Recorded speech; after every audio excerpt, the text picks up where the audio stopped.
बिस्मिल्लाहिर्रहमानिर्रहीम। अस्सलामुअलैकुम my class, I am your maths teachers.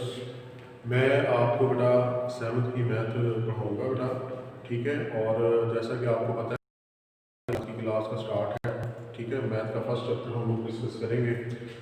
और मैथ के फर्स्ट चैप्टर में बेटा आप लोग का जो फर्स्ट चैप्टर है उसमें उसका नाम है सेट्स। क्या है बेटा? सेट्स। आप लोग जानते हैं कि रोज़मर्रा ज़िंदगी में भी आप लोग सेट्स सुनते हैं। सोफ़ा सेट हो गया, टी सेट हो गया, डिनर सेट हो गया। लेकिन मैथमेटिक्स में इसकी एक अलग से जो है उनका डेफिनेशन है। और यानी जो जो ये चीज़ें होंगी तो आप लोग कहेंगे ये सेट है, अदरवाइज वो सेट नहीं होगा। फॉर एग्जाम्पल सबसे पहले इसमें आप लोग देखेंगे defined set. A set is a collection of well defined objects, numbers. Set क्या है? मजमूआ है, कलेक्शन है वेल डिफाइंड ऑब्जेक्ट्स का और नंबर्स का। तो इसमें द ऑब्जेक्ट्स और नंबर जो है उस सेट के क्या कहलाते हैं? मेंबर्स या एलिमेंट्स कहलाते हैं। क्या कहलाते हैं? मेंबर्स और एलिमेंट्स। अब जो एलिमेंट्स हैं, जब भी आप सेट के लिए कोई नेम देंगे तो हमेशा कैपिटल लेटर्स का इस्तेमाल करेंगे। और अगर आप अल्फ़ाबेट्स का इस्तेमाल करेंगे कैपिटल लेटर्स में, और अगर आप अल्फ़ाबेट्स को यूज़ करना चाहते हैं एलिमेंट्स के तौर पर तो फिर आप लोग उनको स्मॉल लेटर्स का इस्तेमाल करेंगे। ठीक हो गया? इसके बाद एग्जांपल्स की है सेट ऑफ काउंटिंग नंबर हो गया, सेट ऑफ नेचुरल नंबर हो गया, और सेट ऑफ होल नंबर हो गया। जैसे कि आप लोग जानते हैं ना, 6th क्लास में आप लोगों ने पढ़ा है इस चीज़ को, सेट्स होते गए। अच्छा, इसके बाद सेट का ये भी सेट क्या है बेटा? Collection of well defined objects और नंबर्स।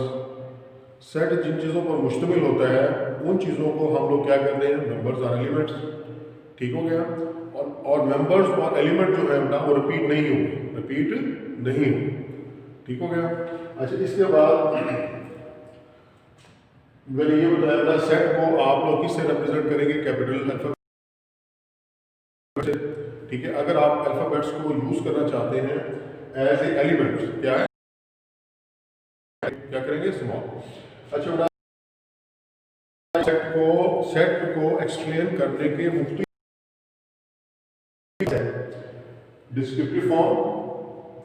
डिस्क्रिप्टिव फॉर्म और उर्दू में कहते हैं बयानिया तरीका। अच्छा, टेबुलर फॉर्म, टेबल की फॉर्म में। तीसरा set builder form, set builder की फॉर्म में। तो डिस्क्रिप्टिव फॉर्म में आप लोग एक सेट को वर्ड्स की फॉर्म में या स्टेटमेंट की फॉर्म में बता देते हैं। इस तरह बताना क्या कहलाता है? Descriptive form. For example descriptive form क्या है? If a set is described with the help of a statement. अगर आप एक सेट को डिस्क्राइब कर देते हैं इसकी फॉर्म में with the help of a statement, it is called descriptive form. इसको हम लोग क्या कहते हैं? Descriptive form. For example set of natural number हमें पता है कहाँ से स्टार्ट होता है? 1 से।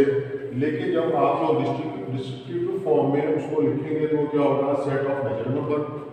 इसी तरह सेट ऑफ इंटीजर्स है और इसी तरह सेट ऑफ होल नंबर है। तो आप मुख्तलिफ सेट्स को स्टेटमेंट की फॉर्म में या डिस्क्रिप्टिव फॉर्म में लिख सकते हैं। इसके बाद है टेबुलर फॉर्म। इसके बाद है tabular form.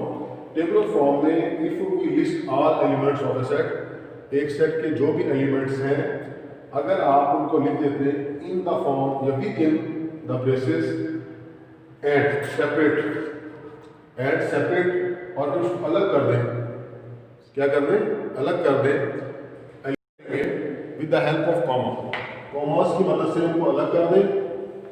It is called tabular और रोस्टर फॉर्म। तो इस तरह से जब आप एक सेट के एलिमेंट्स को लिखेंगे तो उस फॉर्म को आप लोग क्या कहेंगे? टेबुलर फॉर्म और रोस्टर फॉर्म। जैसे कि नीचे मैंने एग्जांपल में बताया बेटा A, E, I, O, U vowels हैं, इनको आपने किस फॉर्म में लिखा हुआ है बेटा? टेबुलर फॉर्म में। इसी तरह आपने सेट ऑफ होल नंबर्स को लिखा है टेबुलर फॉर्म में 0, 1, 2, 3, 0, 1, 2, 3। तो ये दोनों की दोनों फॉर्म आपको कौन सी है? रोस्टर और टेबुलर फॉर्म है। रोस्टर और टेबुलर फॉर्म। अच्छा, तीसरा मेथड का set builder form. Set builder form. If a set is described by using common property of all it's elements, it is called set builder form. अगर आप एक set को describe कर दें उसकी कॉमन प्रॉपर्टी को इस्तेमाल करते हुए, उसको आप लोग क्या कहेंगे, set builder form. For example आप सेट ऑफ इवन नंबर को रिप्रेजेंट करना चाहते हैं तो आप सेट बिल्डर फॉर्म में उसको किस तरह से लिखेंगे। आप लोग जानते हैं इवन नंबर्स कौन से होते हैं, ऐसे नंबर्स जो टू पर मुकम्मल तौर पर या कम्प्लीटली डिविजिबल हो या डिवाइड हो जाए, डिविजिबल हो या डिवाइड हो जाए। अब सेट ऑफ इवन नंबर को आप किस तरह से लिखेंगे, इस तरह लिखेंगे। सेट ऑफ इवन नंबर को आप लोग रिप्रेजेंट करते हैं ई से, ब्रैकेट्स एक्स सच दैट, इस लाइन को आप लोग क्या कहेंगे, सच that x is an even number, x is an even number. X आपने इंट्रोड्यूस कराया एक्स से, फिर आप उसकी वजाहत करें साथ साथ कि एक्स क्या है, x is an even number, x क्या था, इवन नंबर है। इसी तरह होल नंबर के सेट को या किसी और सेट को भी आप सेट बिल्डर फॉर्म में लिख सकते हैं। अच्छा, इसके बाद बेटा एक्सरसाइज 1.1। अब आप लोगों ने आज के टॉपिक में डिस्कस किया या समझा है किस चीज़ को बेटा, सेट को और सेट को रिप्रेजेंट करने के कितने मेथड होते हैं, आप क्वेश्चन में उनको हम किस तरह इस्तेमाल करेंगे। तो क्वेश्चन नंबर एक्सरसाइज है बेटा 1.1। क्वेश्चन नंबर 1 है right the following sets in descriptive form. एक सेट को आप डिस्क्रिप्टिव फॉर्म में किस तरह से लिखेंगे। क्वेश्चन नंबर 1 का फर्स्ट पार्ट है बेटा ए इज अ सेट, ए एक सेट है जिसमें एलिमेंट्स क्या है, ए ई आई ओ यू। अब इसको डिस्क्रिप्टिव फॉर्म में लिखना है। डिस्क्रिप्टिव फॉर्म में शुरू में कह चुका हूँ कि जब आप वर्ड या स्टेटमेंट की फॉर्म में उसको लिख देते हैं, वो कौन सी फॉर्म होती है, डिस्क्रिप्टिव फॉर्म। कौन सी फॉर्म होती है, descriptive form. A is equal to set of vowels of the English alphabets. अब ये ए ई आई ओ यू आप जानते हैं क्या है, अल्फाबेट्स है। अब इसको डिस्क्रिप्टिव फॉर्म में मैंने कैसे लिखा, set of vowels of English alphabets. तो ये कौन सी फॉर्म आ गई बेटा, डिस्क्रिप्टिव फॉर्म। इसी तरह एफ एक और सेट है, इसमें आपके पास है 0 +-1 +-2।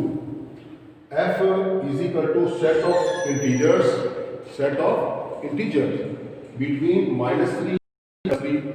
ये सेट ऑफ इंटीजर्स है 3 और -3 के दरमियान। आप लोगों को पता होना चाहिए बेटा कि सेट ऑफ इंटीजर कहाँ से स्टार्ट होता है, 0 +-1 +-2 +-3 एंड सो ऑन। इसी तरह इसी आपके एक्सरसाइज क्वेश्चन नंबर 1 का 7th पार्ट है ना, x such that x belong to n and x is less than 3, x is less than 3, x के बाद वो वजाहत कर रहे हैं x है क्या, x belong to set of natural number and x की लिमिट कहाँ है, x is less than 3, x के अलावा 3 से लेस है। आप इसको लिखेंगे किस फॉर्म में, डिस्क्रिप्टिव फॉर्म में। तो किस तरह से लिखेंगे, जी a set of natural numbers, set कौन सा है, नेचुरल नंबर का सेट है, लेस देन 3। तो ये आपका क्वेश्चन नंबर 1 में, क्वेश्चन नंबर 1 के फर्स्ट पार्ट में, 4th पार्ट में और 7th पार्ट में मैंने कोशिश की है कि आपको बताऊं कि सेट को डिस्क्रिप्टिव फॉर्म में किस तरह से लिखा जा सकता है। तो दोबारा से देख लें जरा, ए आपके पास एक सेट है, सारे वॉवल्स हैं, किस फॉर्म में लिखा हुआ है, टेबुलर फॉर्म में लिखा हुआ है, उसको आपने किस फॉर्म में लिखना था, डिस्क्रिप्टिव फॉर्म में। तो किस तरह लिखेंगे, A is equal to set of vowels of English alphabets. अब ये आपको कैसे पता चला, 0 +-1 +-2। F is equal to set of integers between -3 and +3। Number 7, G X such that X belong to N. इसको कैसे दोबारा से देख लें गौर से, सेट के बिल्डर फॉर्म में लिखा हुआ है, इसको आप किस तरह से रीड करेंगे, X such that X belong to N set of natural number and X is less than 3। इसी को आप स्टेटमेंट या वर्ड्स की फॉर्म में किस तरह लिखेंगे, G is equal to set of natural numbers less than 3। I hope बेटा आप लोगों को आज का लेक्चर समझ आया होगा। अगर कोई बात क्लियर नहीं हुई या समझ नहीं आई तो आप मेरे पर्सनल नंबर या व्हाट्सएप नंबर पर रब्ता कर सकते हैं।